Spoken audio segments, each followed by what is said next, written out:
Back in the Starship, where the factory is kept running,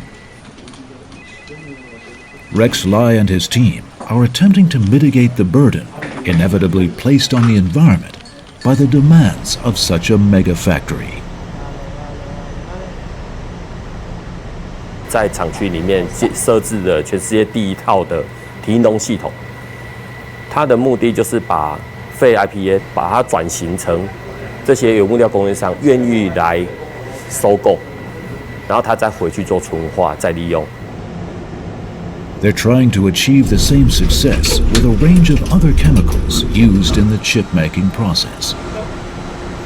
What at 15% concentration would previously have been sent for incineration can at 80% head out for recycling.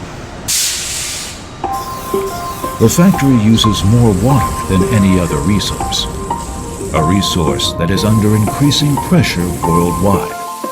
Clever treatment systems here at the factory reclaim nearly 80% of the water used, dramatically reducing consumption.